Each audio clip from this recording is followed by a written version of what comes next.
I'm Ed Adams, and this is the weekly Genealogy Toolkit, the podcast that helps the new genealogist get the most out of their research time and avoid the most common pitfalls.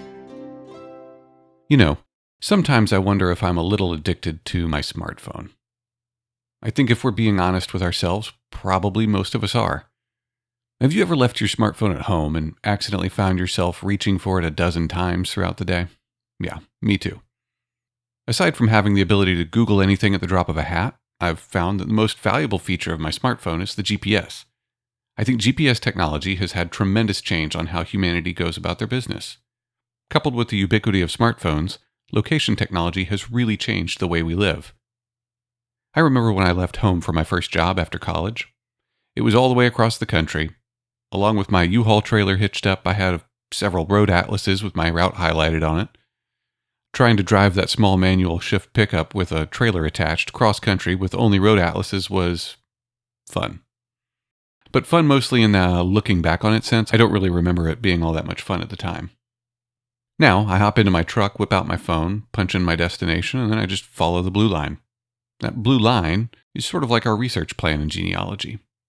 It's showing us where we need to go. I also like to use my smartphone while I hike, and hiking is, along with fishing, one of my favorite things to do when I have time.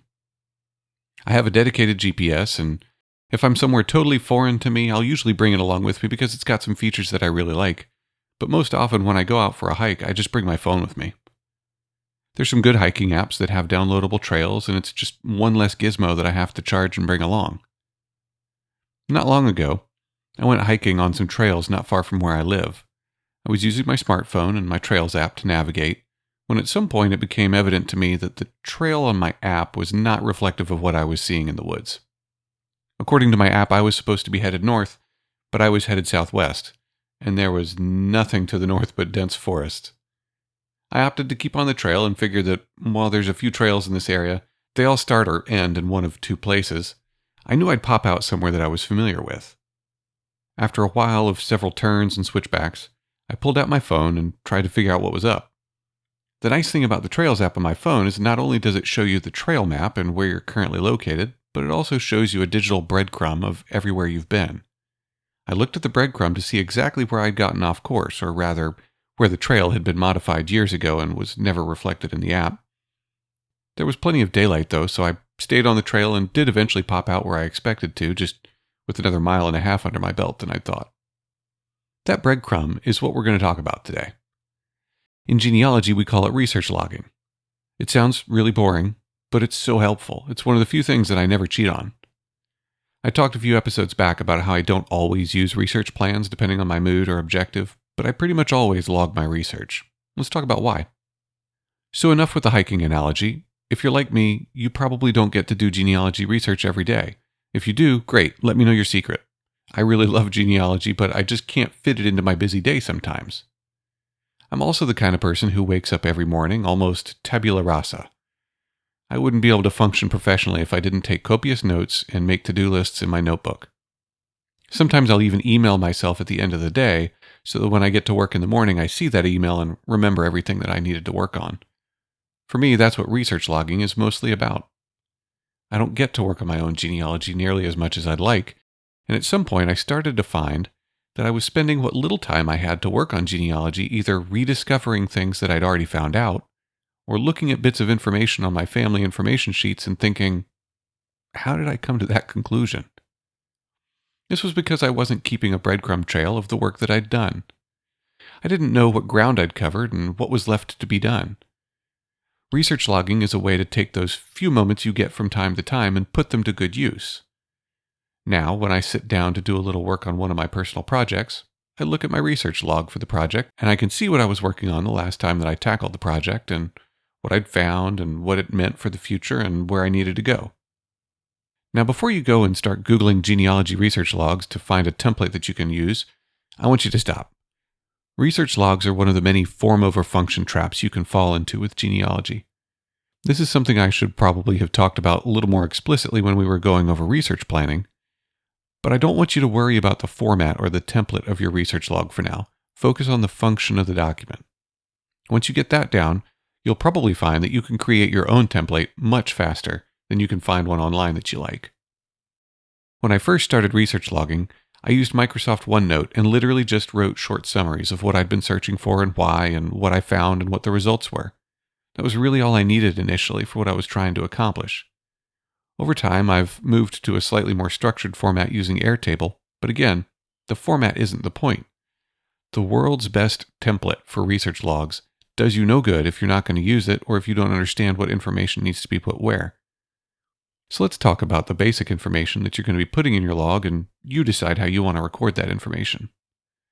Well, to start with, the basic information is really up to you because again, think of your research log as a letter to future you explaining what you've been doing and how you've come to the conclusions that you've made. But I'll tell you what I think makes for a good bare-bones research log, and you can get started with that and then make it your own. I start by putting a date in every entry of my research logs so I can better follow my train of thought. Now that I do mine on Airtable instead of OneNote, I'll sometimes sort my searches by the target individual or sometimes even by the source name, but subsort it by the date so that I can preserve the logical train of research, and it makes it easier to understand what I was doing and where I left off. Beyond that, I list the name of the individual I'm searching for. If it's a common name that repeats several times in the tree that I'm working on, I'll also add known or estimated dates associated with that individual's life to help me keep them apart. I include a short description of the purpose of the search, like, I'm searching for the maiden name of Jane Carpenter, wife of James L. Carpenter of Anderson District, South Carolina. It helps if this is a match to or is at least nested with the research question from the research plan for that project. I also include exactly what I searched for. This is particularly helpful if you're searching on an online repository. Did I search for James Carpenter or did I search for JAS Carpenter, JAS being a short for James? Or did I search for JL Carpenter? It's useful because as I go back and review, I might notice that I forgot to search for a common variation of a name, so I can take care of that later. If you don't know exactly what you searched for, you're going to miss something. I include the repository where I searched, such as Ancestry.com, Georgia Department of Public Health, or the Anderson County Probate Judge's Records Office. Then I have the name of the source. You can put a full citation here, and sometimes I do, but often, if it's an easy-to-find source, I just put the name of it, like 1790 United States Federal Census. I then have a column for a short transcription of the most pertinent details from that record, and then a column for more detailed notes to myself. Here's where I'll sum up my theory as I go. It really helps me identify what my train of thought was at the time if I'm having to come back to research a little bit later. From there, I've also got a tick mark for columns to indicate if it was a negative search, meaning no information was found, and a column where I can attach photos or scans to screenshots of the source. These are small, low-res pictures, but they're helpful in giving me something visually to confirm that I got the right source if I need to go back and relook at it later. You should fill out your research log as you go, not once you're done researching. This is for a couple of reasons. First off, once you're out of time for research, you're out of time for logging as well. So if you don't do it while you're doing your research, you're not going to do it later. The second reason is that negative results are results. It's really easy to forget about those searches that came up with nothing because you didn't get a source to file away anywhere. They're still valuable, though. If you're looking for all the Marshall families in Pendleton District, South Carolina in 1790 and nothing came up, that's something you should absolutely log and make note of. If you don't, you're going to have an idea to look up all the Marshall families in Pendleton District again, and you're going to search for it again, wasting precious research time. It's also the first thing that I consult when I sit down to do some work on one of my many projects. Logging has saved me time and frustration because more than once I've been sitting down eating dinner when I've had a great idea or a fresh way to tackle one of my projects. After my daughter's put to bed, I come out to my office and sit down and look at my log, only to realize that I've had this great idea 3 months prior. It's always a letdown to think that you've had a breakthrough idea only to realize that you didn't have a breakthrough idea. But it's even more frustrating to spend an hour or so searching for something only to discover that you've looked at that source before and no, your answer's not there. If you aren't able to do genealogy work every day, this is precisely the kind of frustration that leads to people quitting the search. Some research challenges can be solved in a day, and some can take months or years. The way you eat an elephant is one bite at a time. Your research plan is your roadmap to eating that elephant, and your research log shows you the breadcrumb trail of all the bites that you've taken already. It's maybe not the most elegant mashup of metaphors, but these two techniques put together can make really challenging projects doable over time. When you get off your computer and start venturing out into physical archives, whether it's a courthouse, a library, or something else, taking careful logs of the research you've done will pay major dividends and help you make a better decision as to whether you need to revisit that repository or not.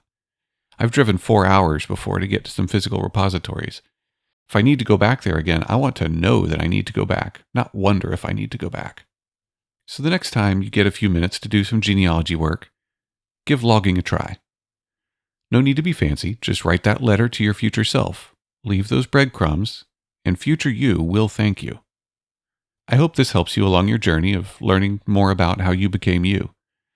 If you find something interesting and want to share, or if you have a question that you'd like me to possibly address in a future episode, please feel free to reach out to me on Twitter @TheWGTPod.